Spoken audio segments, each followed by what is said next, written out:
bom dia para você, tudo bem? O Auto Esporte está no ar. E hoje você vai saber que mudanças a motorização elétrica está trazendo para o design dos carros. Esse aqui é um exemplo.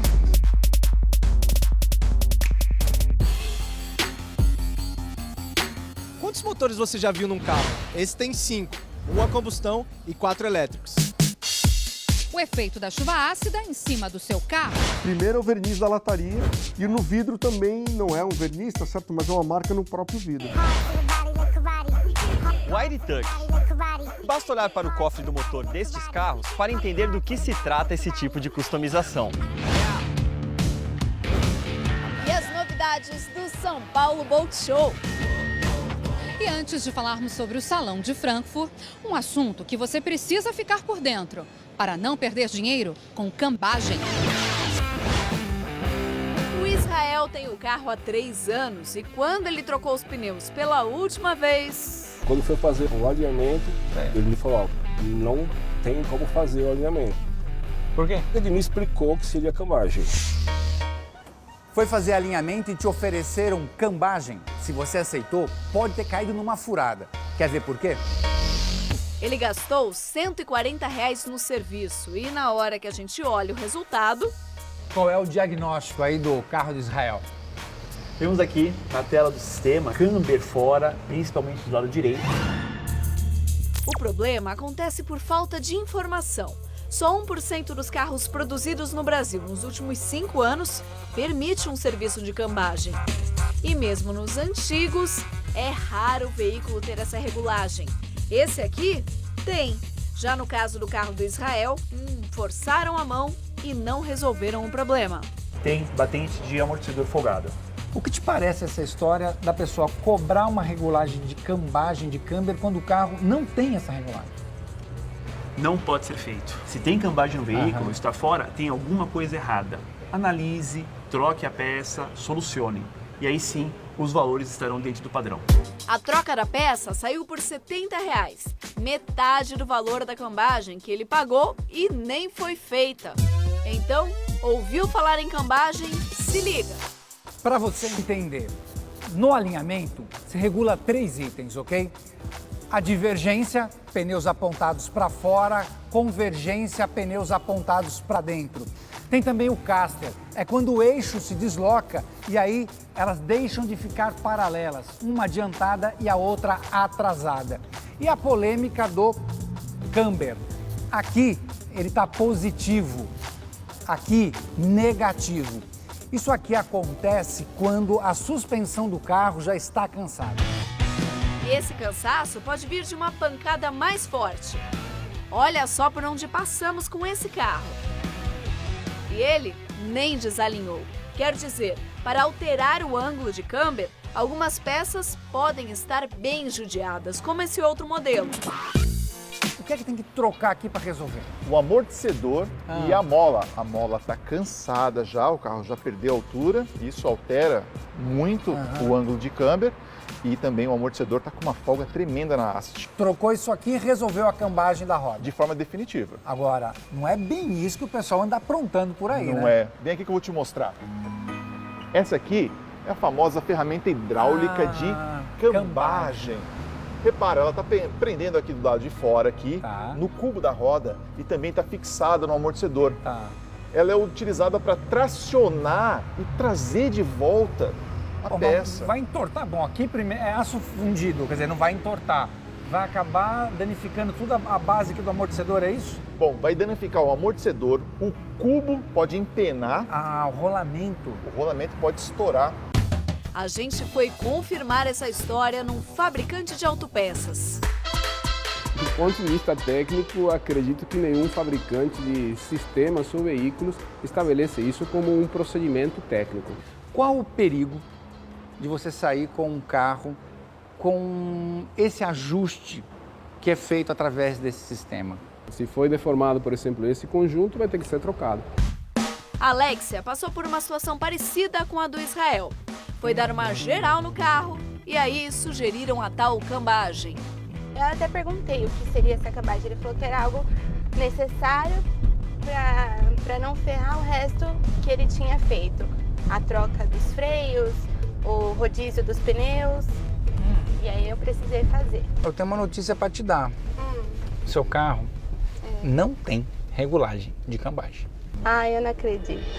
Sorte da Alexia é que nenhuma peça da suspensão está danificada. Basta um novo alinhamento. E ela e o Israel já sabem que devem deixar o carro longe dessa máquina. E que, se está difícil fazer o alinhamento, Pode ser a bandeja de suspensão, com até o pivô e desgaste todos os componentes de borracha. se te oferecerem cambagem, veja primeiro se seu carro tem regulagem para isso. Se não tiver, é problema nas peças e ela não pode ser cobrada. Sai o motor a combustão, entram os motores elétricos. Essa troca resulta em mais área interna. O conceito Smart Vision EQ42 ficou com um espaço maior do que o Smart a gasolina. E no Salão de Frankfurt, a proposta foi ousada. Um autônomo para compartilhar. O carro é chamado pelo celular e chega com o nome da pessoa que vai usá-lo escrito no painel de LED. E se no meio do caminho surgir aquela vontade de compartilhar o carro com um desconhecido, no meio do banco você leva um braço, criando uma sutil divisão do espaço interno. Agora, essa porta aqui não é nenhum entrave para privacidade não, viu? Porque no meio de duas folhas de vidro existe uma película capaz de mudar de transparência para opaco. O conceito EQ da Mercedes apareceu com um cabo de fibra ótica embutido na carroceria, destacando as linhas curvas. Notou que a grade do radiador é virtual? Carros com motorização elétrica não precisam da tradicional entrada de ar. Por comando de voz, as portas do conceito utilitário esportivo da Volkswagen, o ID Cross, podem ser abertas ou fechadas. E o piloto automático ativado ou desativado. E Marco, quais são os novos desafios dos designers? O principal desafio hoje em dia é entreter quem está dentro do carro, né? Porque no futuro próximo, você sabe, os carros serão autônomos. E o que a gente vai fazer com as pessoas que estão aqui? Os carros a combustão, quando você liga o carro, eles são muito emocionais, eles têm aquele barulho. E os carros elétricos, eles estão mortos assim por si só. Então a gente tem que tentar, de todas as maneiras, deixar tudo muito mais emocional. Com as cores, com o tratamento de superfície, com os acabamentos, com os tecidos, com as luzes ambientes que a gente tem aqui. E é justamente na ligação familiar que a Renault aposta.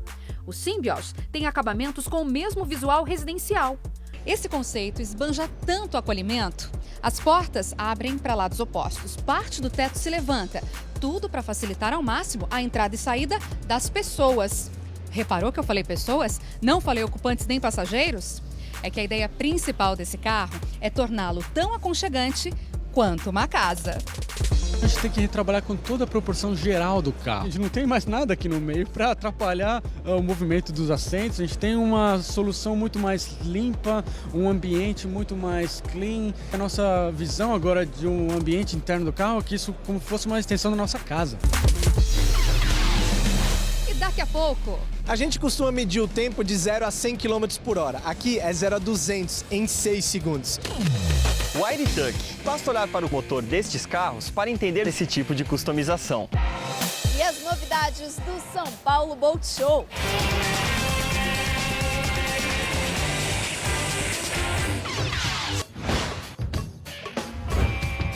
O ID.Tuck, em inglês, significa fio escondido. E basta olhar para o cofre do motor destes carros para entender do que se trata esse tipo de customização. Para manter o espaço o mais limpo possível, vale tudo. Esconder os fios, mudar o lugar dos reservatórios, tudo para ter um projeto único. O primeiro item a assumir aqui do cofre do motor é a bateria, que ficava nesse lugar e agora está lá no porta-malas com toda a segurança. Já os fios passam aqui dentro da longarina. A ventoinha e o radiador foram para frente e o sistema de freio está aqui dentro. Tudo para deixar esse espaço vazio e limpo. Beleza, comecei a mexer no cofre, daí a partir do cofre que eu acabei refazendo o carro inteiro. O estilo de customização começou com os Hot Rods nos Estados Unidos. Logo, se tornou febre entre os fãs de carros japoneses e alemães.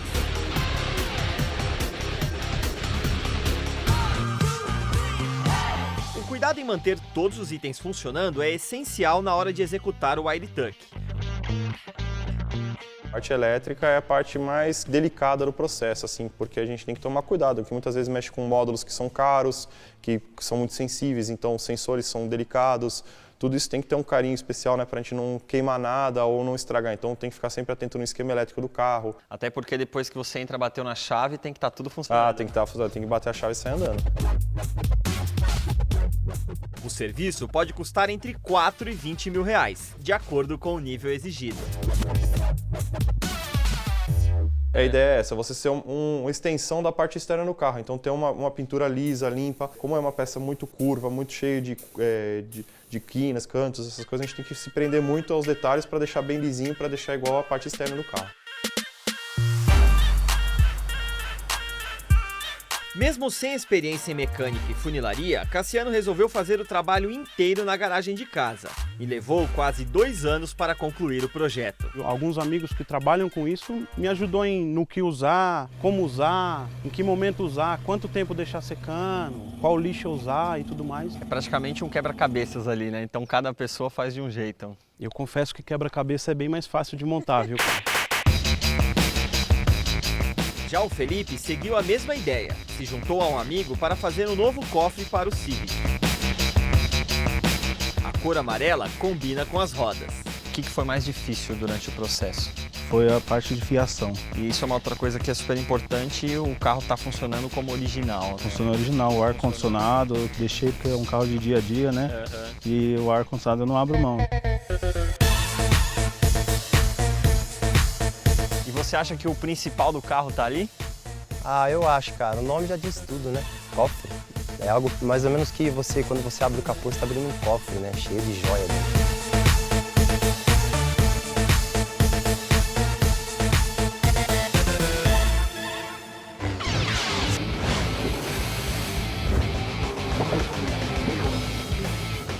Que o meu negócio é carro, né? Tô aqui com o Valdir Brito, que é tetracampeão de jet, na categoria que é considerada a Fórmula 1 das águas, hein? E aí, Valdir? Eu sei que aqui o negócio meio que só vira quando você tá acelerando, né? Quando você vira a direção, para você ter a direção que você quer, você pode ter que acelerar. Você não pode desacelerar, senão a máquina continua em frente. Uma nova experiência para quem gosta de velocidade. Diferente do carro de corrida, que eu tô toda presa, aqui eu tenho que me segurar. Então, pega um pouquinho mais o braço. E antigamente, né, normalmente é só a desaceleração e já freia o jet. Aqui nesse jet ele freia com esse pedalzinho, até parece um carro de corrida, né? Daquela freadona boa. Os jets trazem novidades para quem aprecia a performance nesse segmento. Esse aqui chega a 100 em 2,2 segundos. Ele tem 300 HPs. Tá, ele tem um peso potência super leve, porque ele tem uma laminação especial. Ela é 30% mais leve e mais resistente que uma fibra convencional. E se o assunto é estabilidade... Ele é um casco que ele tem um V profundo, te dá melhor estabilidade, melhor controle. Ele é um pouco mais largo. Eu vou me colocar aqui um pouquinho, ó. Você vê, ele não vira, quase não se move. Fica melhor também para pilotar em águas mais mexidas. Essas duas máquinas estão no São Paulo Boat Show. E aí tem muito mais, né, Cris?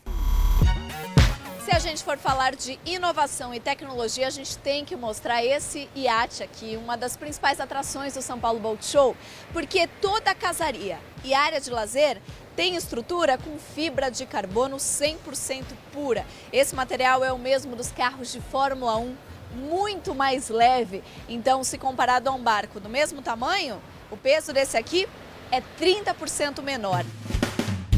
2 motores de 1.400 HPs tocam a navegação nessa casa náutica. Na suíte principal, a novidade é o vidro, que fica no nível do mar e aguenta até 1,5 toneladas de impacto.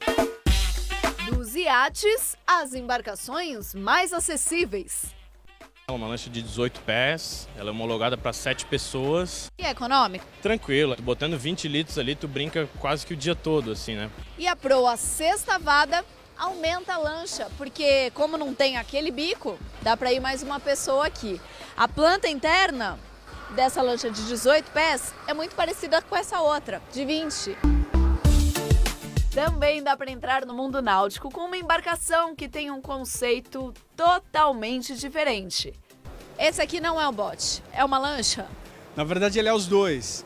Esse é um barco híbrido, ele tem o casco de uma lancha, super reforçado para pegar condições de mares adversas, e a parte pneumática de um bote, que é o que torna ele insubmergível. No modelo mais esportivo, a vantagem é que dá para guardar numa garagem. Se você desinflar, ele assume dimensões muito menores, na verdade menores ainda do que um carro. Enfim, tem embarcação para todos os gostos. O São Paulo Boat Show rola até a próxima terça. Vale a pena conferir. E daqui a pouco... Esse 911 GT3 é lançamento, mas tem algumas coisas que eles quiseram manter clássicas. O efeito da chuva ácida em cima do seu carro. Tem gente que acha que isso é normal, que é do vidro.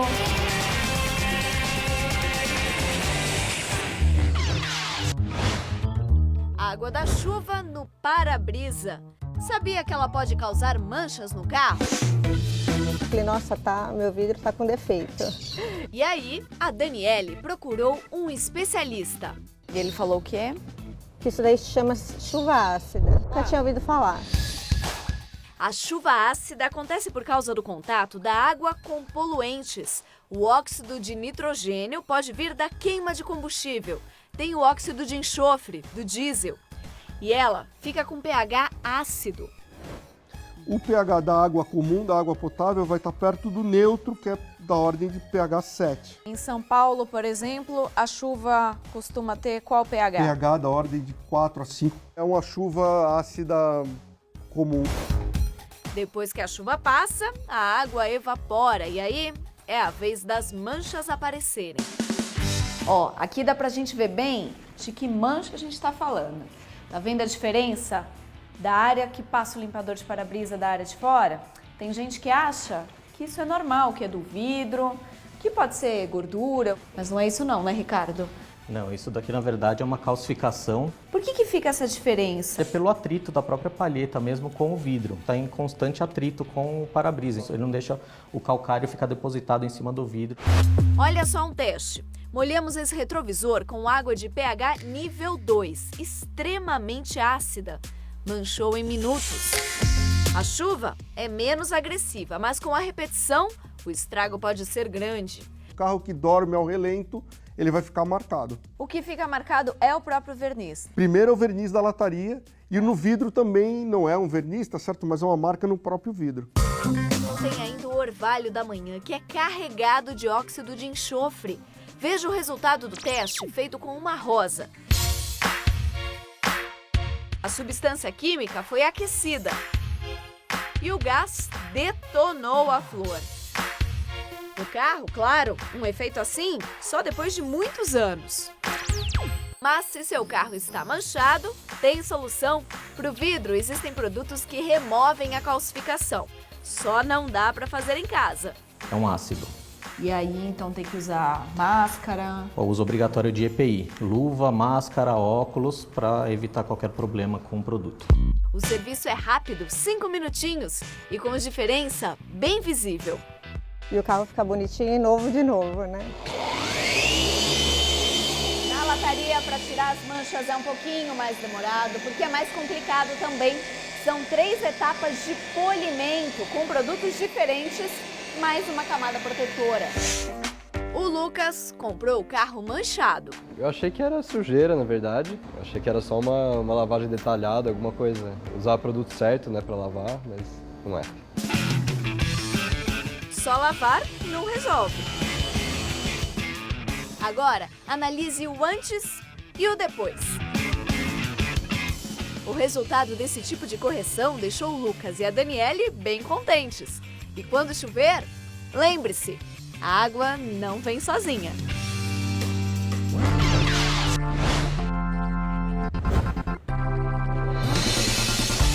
O que você faz em 42 segundos? O Bugatti Chiron sai de 0 a 400 km por hora a 0 de novo nesse tempo. Para você ter ideia, ele tem o dobro de potência de um Fórmula 1, são 1.500 cavalos. Ele é rápido em aceleração e eficiente em frenagem.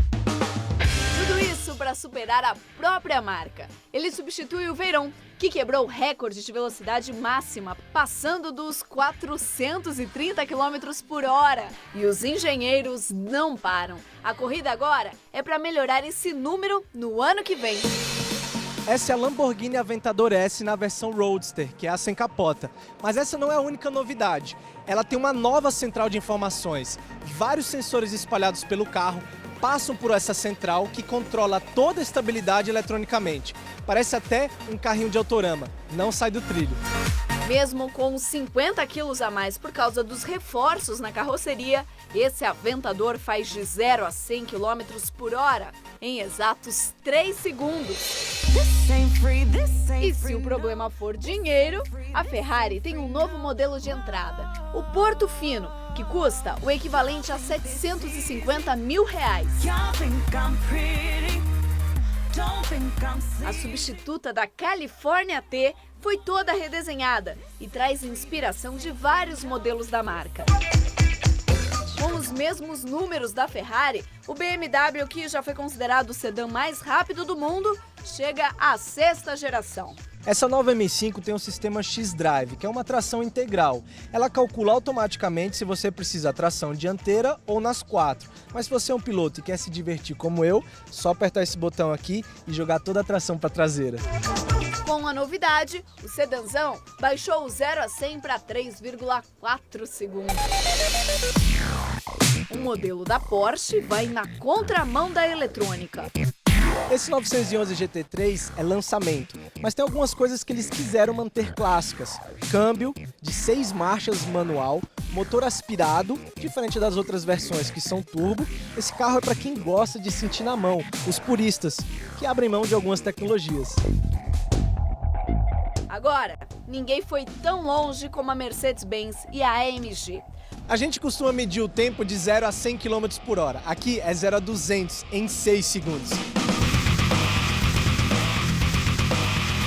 Quantos motores você já viu num carro? Esse tem 5, 1 a combustão e 4 elétricos.